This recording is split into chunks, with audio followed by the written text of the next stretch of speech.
안녕하세요. 김어준입니다.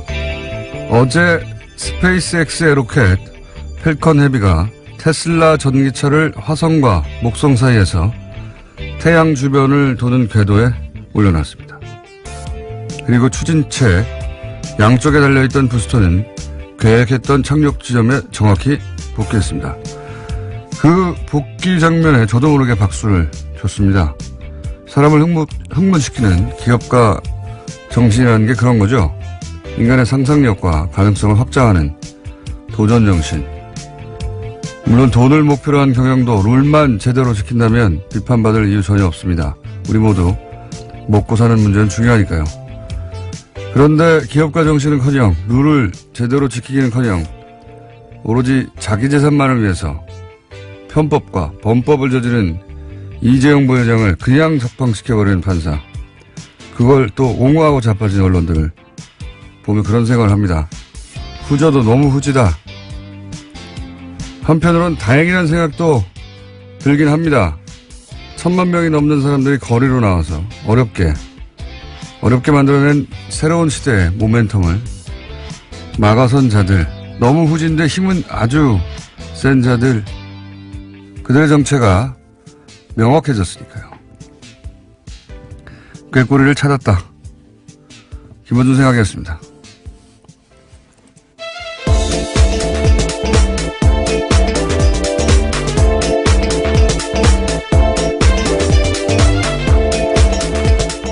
시사인의 김은지입니다. 네. 그 노래 알아요? 꾀꼬리. 못 찾겠다 꾀꼬리? 네, 들으면 알 것 같은데요. 잘 모르겠습니다. 꾀꼬리를 찾으셨군요. 네.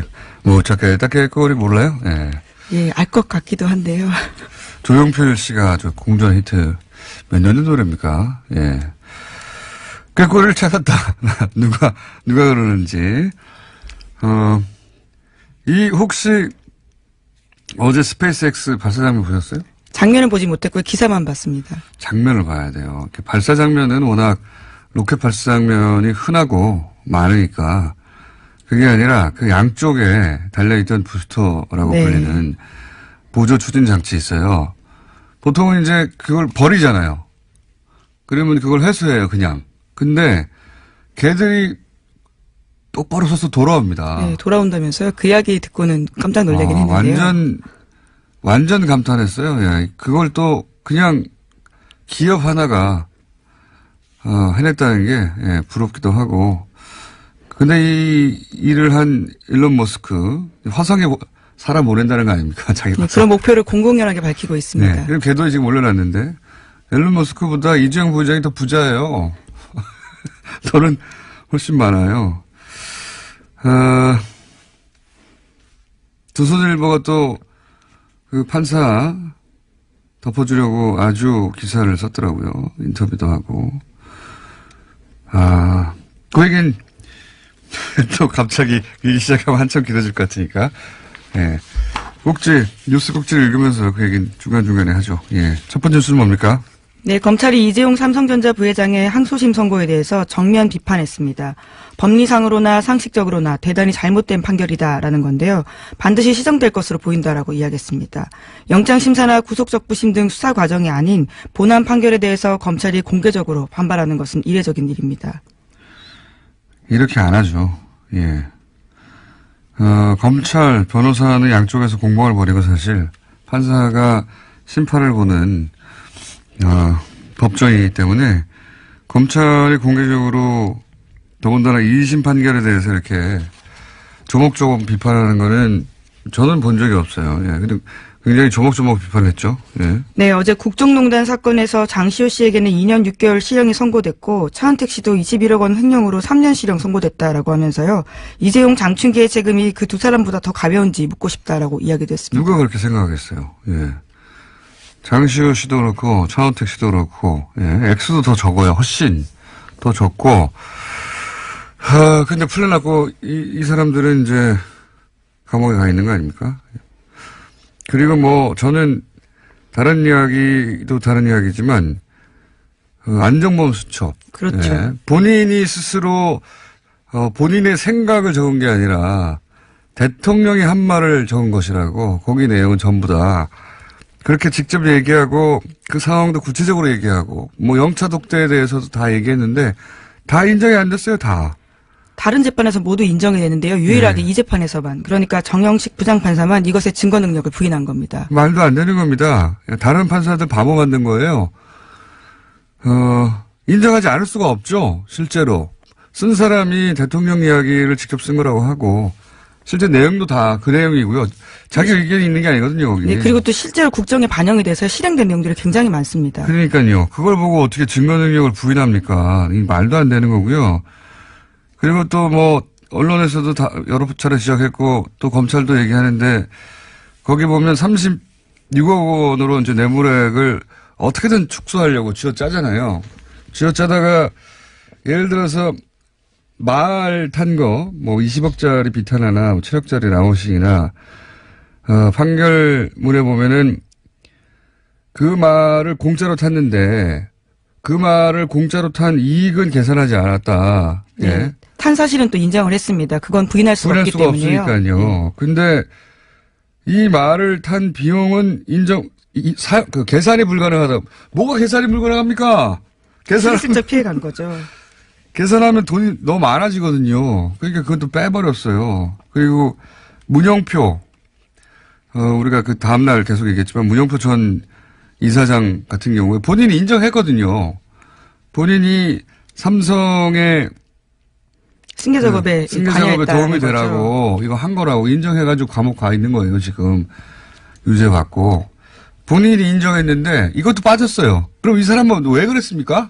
혼자서? 이 얘기도 들어갔어야죠. 다 연결돼 있는 건데. 승계 작업 때문에 이런 돈을 줬다고 하는 건데 승계 작업 때문에 국민연금공단 이사장이 그런 일을 한 것에 대해서 국민연금공단 이사장은 인정했어요. 본인이 스스로 자기 입으로. 그러면 왜 이게 가만히 안 되는지 써야 될 거 아닙니까, 여기에. 없어요, 내용이. 이것도 말이 안 되고요. 다 말이 안 돼요, 보다 보면. 근데 이제 뭐, 이거 언론들이 떠드는 거하고 검찰이 직접 얘기하는 건 다른데, 검찰이 지금 공식 입장을 이렇게 내놨죠. 예. 열을 좀 받았을 겁니다. 아주. 네. 게다가 현직 법관도 이에 대해서 비판의 목소리를 내고 있는데요. 김동진 인천지법 부장판사입니다. 자신의 페이스북에다가 이재용 판결에 대해 동의하지 않는다라고 짧게 글을 썼는데요. 이 또한 이례적인 일입니다. 1심에서 요 얘기 한마디만 더 해야겠네요. 1심에서 그 삼성에서 계약서를 내놨잖아요. 갑자기. 이 말 소유권은 우리에게 있다고. 네. 재판 진행하는 중간에 예. 그랬습니다. 그거를 1심 재판부는 안 받아들였어요. 사실상. 왜 안 받아들였냐. 그 내용이 쟁점을 너무 고스란히 담고 있다는 겁니다. 그러니까 그 쟁점을 알고 나서 쓴 계약서라고 본 거예요. 당시 1심 재판부에서는. 근데 여기서는 그런 것도 없어요. 다 받아줘요, 다. 그냥 삼성의 주장 전체를 다 받아줬다고 보시면 됩니다. 네, 피해자 논리 그 자체가 삼성의 주장이었기 때문에요. 이럴 거면은 핵심입니다. 옷을 벗고 삼성 변호사가 됐어야죠. 참네. 자, 그 다음은요? 네, 이러한 이재용 항소심의 후폭풍이 다른 재판에도 영향을 미치고 있는데요. 앞서 말씀드린 것처럼 정영식 부장판사는 안종범 업무수첩의 증거 능력 인정하지 않았습니다. 이 논리를 고스란히 받아서 주장한 변호사가 나타났는데요. 사기 등의 혐의를 받고 있는 한모 씨의 재판에서입니다. 한 씨는 최순실 씨의 독일 금고지기로 지목되고 있는 데이비드 윤 씨와 함께 개발부동산 사기쳤다라는 혐의로 구속된 바 있는데요. 어제 재판에서 한 씨 쪽 변호인이요. 증거로 동의했던 안종범 수첩에 대해서 입장을 바꿔서 부동의하겠다라고 밝혔습니다. 이 변호사 잘못이 아니에요. 상급심에서 그렇게 판단이 됐으니까 증거를 인정 안 했으니까 땡큐죠, 땡큐. 변호인 잘못이 아니라 상급심에서 부정됐는데 예, 하급심에서 이쪽 불리한 쪽에서 예, 변호인 측에서 대단히 고맙죠. 더 망가뜨리고 있는 거예요. 이 재판 전체를 관련 재판들을. 그런 정영식 부장판사는 또 조선일보에 인터뷰를 해가지고 판사 비판에 대해서 사회가 미성숙해서 그렇다는 식의 인식을 가지고 있더라고요. 사회가 성숙해 가는 과정이라고. 가소롭습니다, 정말. 저는 그 발언이. 자신이 한 판결에 대해서 막 분노하는 시민사회가 있잖아요. 그 인식을 이런 식으로 평가하는 거예요. 그 미성숙해서 그렇다고. 이런 식의 선민의식이 시대에 얼마나 동떨어졌는지 본인은 모르는 겁니다. 위에서 내려다보면서, 미성숙해서 그래. 이런 인식이야말로 미성숙한 거예요. 지금 시대가 어떤 시대인데 지금 판사라고 해서 자기를 비판하니까 미성숙해서 그렇다고. 가소롭습니다, 정말 저는. 이런 인식이. 이걸 또 인터뷰를 해줘요, 조선일보에서는. 또, 흥분하면 안 되는데. 자, 다음 뉴스는요. 다른 뉴스로 넘어가죠. 예, 국방부 5.18 특별조사위가 어제 지금까지의 조사 결과를 발표했습니다. 5.18 민주화운동 계엄군에 헬기 사격이 있었다라고요. 38년 만에 처음으로 공식화했습니다. 전두환 씨 등 신군부는 1980년 5월 21일 자위권 발동 전에는 광주에 무장 헬기 없었다라고 지금까지 주장해 왔는데요. 헬기 사격 없었다란 주장의 일환입니다.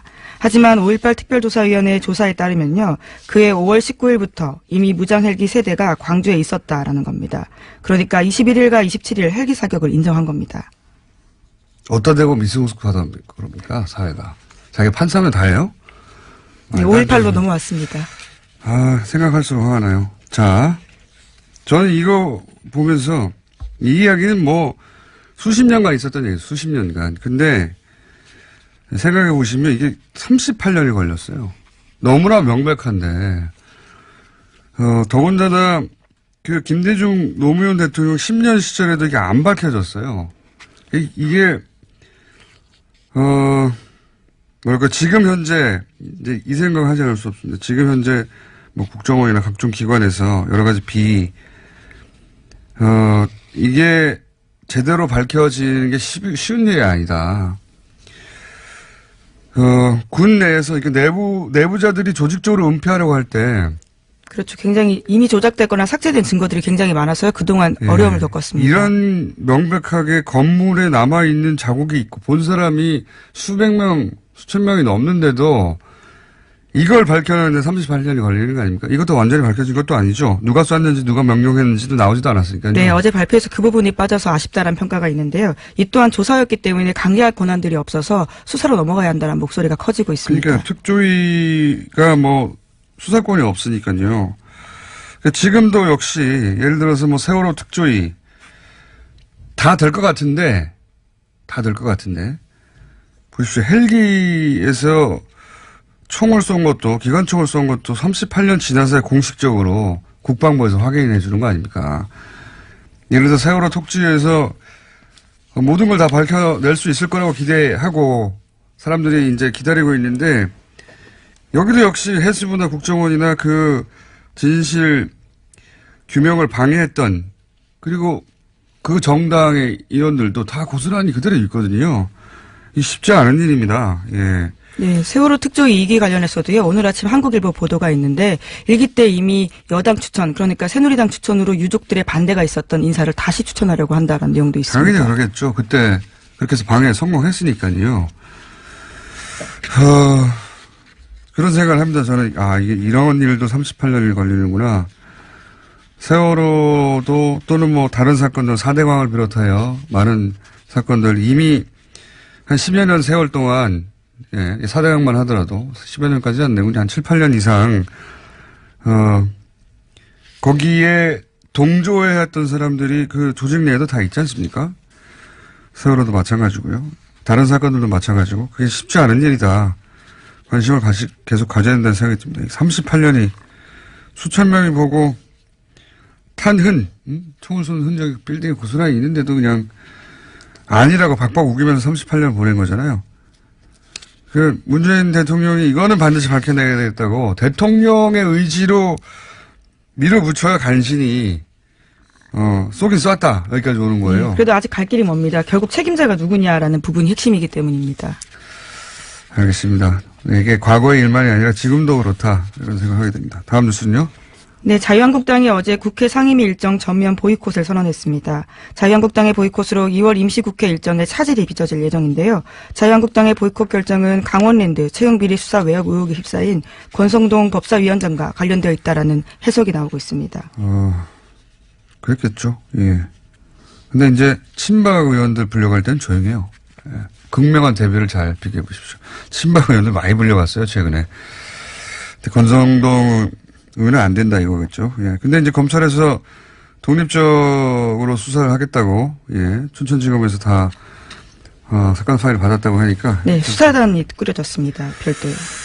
검찰 자체 내로 되겠나 싶은 걱정도 있긴 합니다만, 이거 제대로 못하면, 이재용 부회장 수사에 대해서 열받는 것도 스스로 자격 상실하기 때문에 이번엔 좀 기대해 봅니다. 예.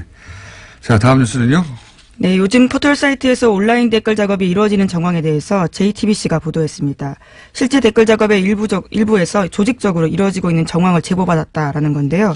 지난 1월 20일 독일에서 서버를 둔 계정에서 이메일을 받았다라고 합니다. 이 이메일을 보면요, 모니터 요원 매뉴얼이라는 파일이 있다고 하는데 문서에는 네이버 기사 링크를 공유하고 좌표를 찍어라라는 등의 구체적인 지시를 했다라고 합니다. 또한 USB와 텔레그램을 이용해서 보안을 지키면서 흔적을 남기지 말라고 했다고 합니다. 뭐 제가 작년 12월부터 옵션 열기 때부터 쭉 해왔던 얘기인데 거기 관련 꼭지가 2개가 있었네요. JTBC는. 예. 예, 또 좀 더 자세한 내용들이 있는데요. 관련된 문건에는 공통 아이디로 접속해 추천된 기사를 파악하라라고 강조하고 있는데요. 이에 대해서 3개월 동안 네이버 접속한 기록을 보니까 한 아이디에서 IP 주소만 2,600개가 넘었다라고 합니다. 특히 지난해 12월 23일에는 하나의 IP로 1시간 42분 동안에 400여 개나 로그인과 로그아웃을 반복했다라고 하는데요. 이것은 컴퓨터 프로그램으로 자동 접속한 흔적이다라고 보고 있습니다. IP 주소가 이렇게 많은 건요. JTBC 보도는 뭐 최대 2,600대 컴퓨터에서 접속한 걸로 보던데 이건 이제 VPN망 같은 거 가상 IP를 사용하면 한 사람도 혼자 앉은 자리에서 2,600 할 수 있어요. 예. 만들어낼 수 있습니다. 그러니까 이게 2,600대 최대 2,600대 컴퓨터에서 접속했다기보다는 IP를 그렇게 돌렸다고 봐야 되고, 프로그램을 계속 쓴 거죠. 예, 같은 아이디로 같은 댓글을 반복하기도 하고요. 다른 아이디로 같은 댓글을 쓰기도 합니다. 예.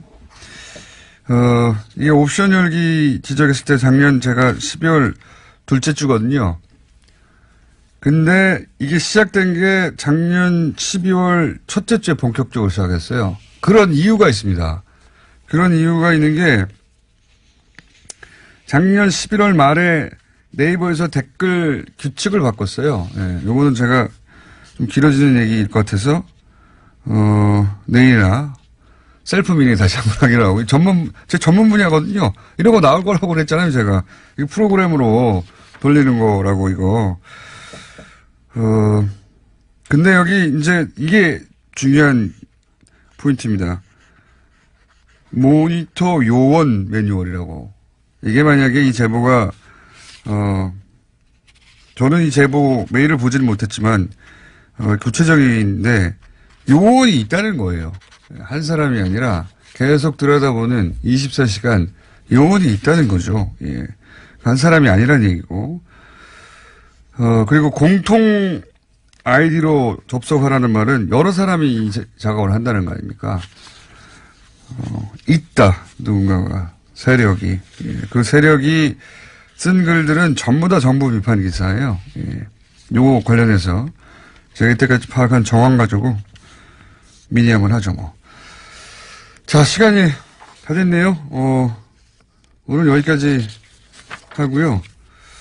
미니가 하나 준비되어 있습니다. 이제 미래당으로, 예. 저희가 바른정당과 국민의당 통합당이 미래당이라고 해서 미래당 당명을 쓰기 시작하려고 했더니 이 당명을 못 쓰게 됐어요. 갑자기. 네. 왜? 그래서 바른미래당으로, 예. 당명이 바미당이 됐는데,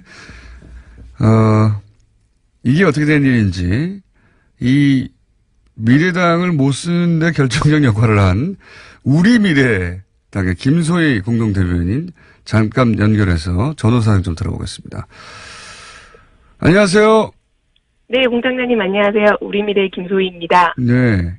우리미래당 잠깐 소개해 주십시오. 짧게. 네. 저 작년 3월 20일 선관위 공식 등록된 정당이고요. 2030 청년들이 주도하는 정당으로 청년 독립, 국민 주권, 기본소득, 통일한국 이렇게 4대 정책 말하고 있습니다. 또한 당원은 한 8,000명 정도 넘었고요. 청년들의 정당이고 작년 3월에 이미 선관위에 공식으로 등록된 정당이다. 네, 맞습니다. 네. 그런데 이제 우리 미래당이 있고, 우리 미래당이 있기 때문에 약칭으로 미래당으로 불릴 텐데, 이거를 미래당이 뺏어가면 안 된다. 이런 위기의식에서 선관위에 약칭 신청을 했나 보죠? 네, 맞습니다. 2월 2일 날 통합신당 당명이 미래당으로 결정된 걸 보고 저희 당직자들이 완전 패닉에 빠졌거든요. 그래서 바로 당일 선관위 서면 질의하고 주말에 이제 회의 거쳐서 월요일 날 이제 선관위 서류를 접수했는데 우리 미래가 6시 2분에 도착하고 5분 뒤에 국민의당이 도착해서 접수했습니다. 2분 먼저. 근데 둘 다 업무 시간 6시 이후에 접수돼서 선관위에서는 2월 6일 날짜로 동시 접수됐고요. 근데 제가 기사로 보기로는 네. 국민의당은 작년 3월 20일에 선관위에 공식 등록된 정당이고 그동안 약칭을 등록 안 하다가 네. 그 국민의당에서 이 미래당 당명을 등록하려고 하니까 그때서야 네. 부랴부랴 왔냐, 네. 진작에 하지 그랬냐 이런 얘기가 있었는데요. 왜 진작에 안 하셨습니까? 국민의당은 그러면 약칭 등록을 왜 미래당을 했는지 좀 궁금하고요.